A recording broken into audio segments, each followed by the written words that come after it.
Moustapha Diop bu Louga moom tamit ci liste ministres yi nga xamante ni toppee nañ leen scandale bi ba ñu war a yëkkati mbalaanu kër laayam tamit ban décryptage pour ëllëgam parce que Ndeye Saly Diop Dieng tamit tudd nañ ko ci. Sophie Gladima tudd nañ ko ci.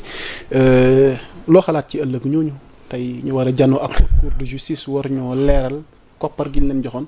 waaw lan ko def parce que ñoom aussi ci affaire Covid bi. waaw rapport Cour des comptes bi dafa leer.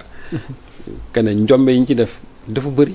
je prends par exemple le cas de Moustapha Diop moom déjà une partie de son personnel moom dugg na ci biir moom jàpp nañ ko. son homonyme là bon xaw ma ndax moom lañ ko tuddee xaw ma tuddee ko en tout cas ñoo bokk tur kooku moom actuellement mi ngi ci biir kaso bi. mais kooku lépp lu mu doon def c'était sous la dictée de Moustapha Diop.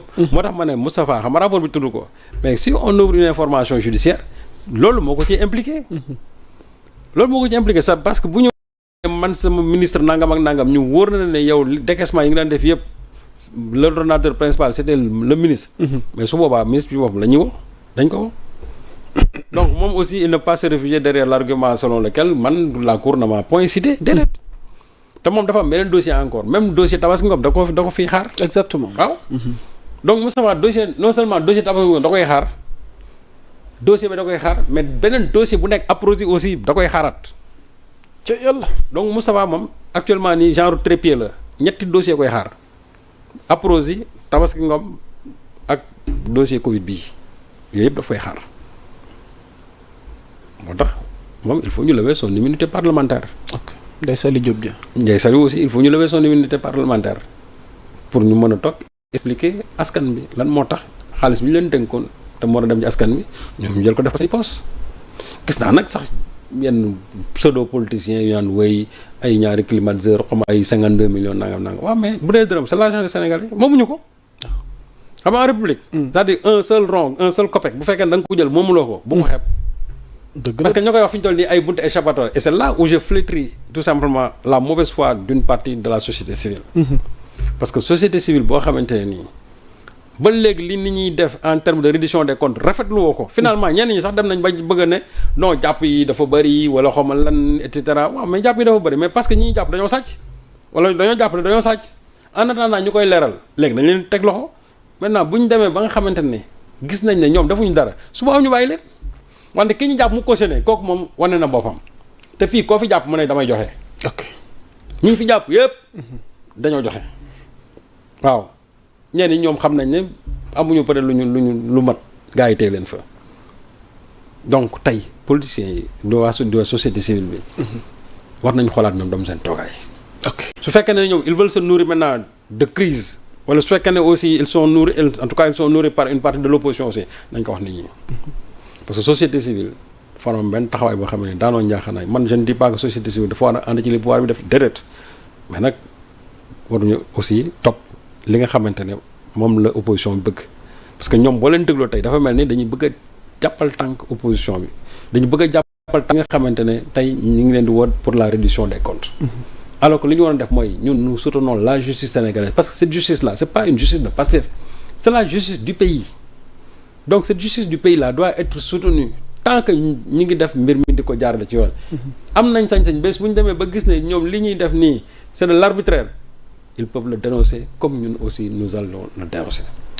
mais nag wax dëgg yàlla li nga xamante ne moo am ci parquet de la république bi ak comment le pôle judiciaire financier. boobu ba léegi li fi xew man jàpp naa ne njëf yi ñu ngi koy teg ci yoon. ok. ñi ñuy interpellé yëpp. ils ont eu à gérer des postes de responsabilité c'était des gestionnaires donc dañ leen a war a woo ñu leeral xaalis bi nga xamante ne ñun ñëpp ñoo ko moom. ok voilà. soxna tuuti indil ma yor wi nga xamante ni une bi dafay aller dans le sens li Serigne Saliou di leeral parce que gis nañ sortie médiatique de la coalition Diomaye Président. ci wàllu détournement de deniers publics crimes et torture yi nga xamante ne am na sous Macky Sall.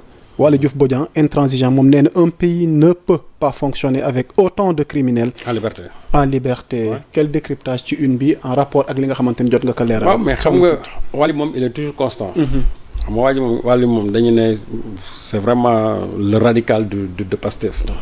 non c'est pas le radical de Pastef Waly il a un langage franc moom dafa jàpp ne. ñi nga xamante ne ñooy yàq alalu réew mi on ne doit pas les laisser en liberté. dañ leen a war a teg loxo te loolu mooy dëgg. Or, on s'est rendu compte que jusqu'à aujourd'hui ci am ñoo xamante ne nii dañuy sax toiser yenn Sénégalais yi di leen nargué. alors que ñoom liñ fi def mi ngi ne nii ne weng ñëpp di ko gis. alors donc Wally moom il est toujours vraiment dans une position constante li nga xamante ne moom la ñu war a def te actuellement vraiment justice mi ngi ci. te loolu aussi il faut les encourager mooy ñëpp ñu nga xamante ne dañ leen tuumaal. mais ñu ngi cautionné di génn.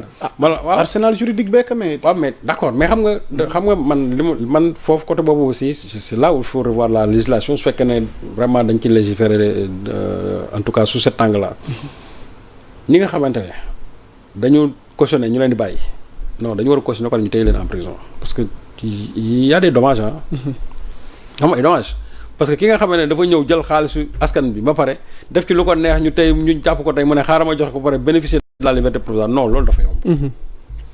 pour montrer le bon exemple te loolu bu subaa dina tax ni kenn dootu fi détourné wala en tout cas ñiy détourné dina néew loolu. mais su fekkee ne da nga détourné ñëw cautionné bàyyi une partie ñu ne la nañ la bàyyi leneen lii parce que ñu bari ñoom seen entendement souvent damay dégg ñu wax loolu non nañ la bàyyi loo xam mën nga koo dundee waaye nga bindal loo xam ne yow da nga ko sàcc déedéet bu fekkoon dañ la war a dépouiller jusqu'au plus petit centime dañ laa war a dépouiller parce que moomuloo ko donc li nga xamante ne tey moom la ñu waa coalition Diomaye doon wax surtout ce que Waly Bodian disait man jàpp naa ne loolu mooy dëgg il a parlé aussi vraiment de l'OFNAC parce que xam nga OFNAC tey. qu'est-ce qu'il faut xam nga OFNAC tey pour le cas de OFNAC. ñu bëri il prône la dissolution de l'OFNAC. parce que déjà Serigne Bassirou Gueye mi nga xam moom lañ fa teg ñëpp xam nañ. parce que sëñ Bass bala muy topp kenn topp boppam ba pare. sëñ Bassirou même. waaw mais sëñ Bass xam nga il y a un scandale foncier boo xam ne toujours à Guédiawaye ci li ñu doon foofu moom sëñ Bass est mêlé. un scandale foncier boo xam ne ça tournait autour de 700 millions. sëñ Bassirou Gueye sëñ Bassirou Gueye. mi nekk à la tête de l'OFNAC. waaw loolu yoroon bind na ko. sëñ Bassirou Gueye 700 millions c'est-à-dire toujours sur le foncier de Guédiawaye donc xam nga kooku moom du topp kenn parce que moom bala nga koy topp sëñ Bassirou Gueye avec ses avoirs financiers ses avoirs immobiliers pour un procureur de la République je crois que loolu aussi war nañ ci tijji enquête. un procureur de la République ne peut pas avoir autant de biens loolu war nañ ci wax donc sëñ Bass moom du topp kenn en termes d'enrichissement illicite or tey boo gisee disposition yi nga xam ne moo nekk biir OFNAC nga xam ne moom enrichissement illicite moo ci war a toppaati man li ma jàpp mooy ñi nga xamante ñi ngi cautionné ñooñu ñëpp tey dañ leen a waroon topp ci enrichissement illicite parce que dañu jël loo xam ne moomuñu ko. délit d'enrichissement illicite au-delà de la caution. ouais mais au-delà de la caution parce que loolu lay wundu bu fekkee ne da ngaa cautionné mooy jël nga xaalis boobu moomul donc tu t'es enrichi illicitement c'est-à-dire que donc délit bi day dal sa kaw léegi nag su fekkee ne loolu c'est réprimé par l'OFNAC en réalité OFNAC ci wàllu boppam du ci mës a intervenir tant que sëñ Bass mi ngi fi parce qu'il est là pour un mandat bien défini ña fa nekk aussi duñ ci mës a wax parce que ñooñu ñëpp ce sont des éléments du système de Macky bañ fi toogee ba léegi mosoo dégg ñu ne poursuivre nañ fi kenn tous les dossiers qu'on a amenés à l'OFNAC sont morts de leur plus belle mort waaw OFNAC moom boo bëggee rey dossier rek yóbbu ko OFNAC ñu rey dossier bi complètement léegi nag il ne sert à rien d'avoir des gens là-bas di leen fay ay millions di leen jox carburant di leen jox lu ne ñuy consommer l'électricité de l'État tamuñu fi njariñ moi je ne vois pas aujourd'hui l'utilité de l'OFNAC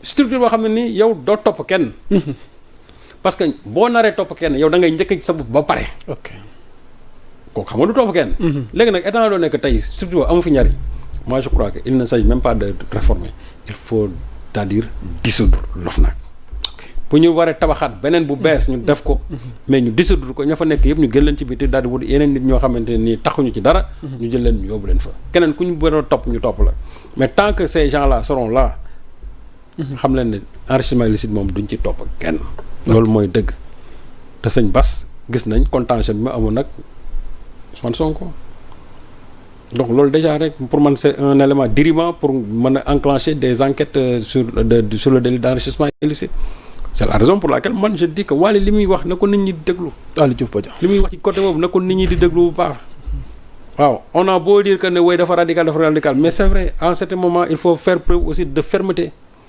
c'est pas un radicalisme mais c'est de la fermeté tout simplement te lépp li nga xamante ne da nga koy def aussi ci yoon lay tegu du loo xamante ni c'est de l'arbitraire non ci yoon lay tegu donc aussi loolu il faut que nit ñi xam ko moo tax man jàpp naa ne OFNAC moom li ci Waly wax rek man moom laa ci gis il faut dissoudre l'OFNAC créer une nouvelle structure boo xamante ne ni dina mën a réprimer le délit d'enrichissement illicite ou bien ñu dem dans le code pénal parce que le code pénal bi doon règle le problème. ok Momo International yow it ñu ngi leen di nuyu ak mboolem yéen ñi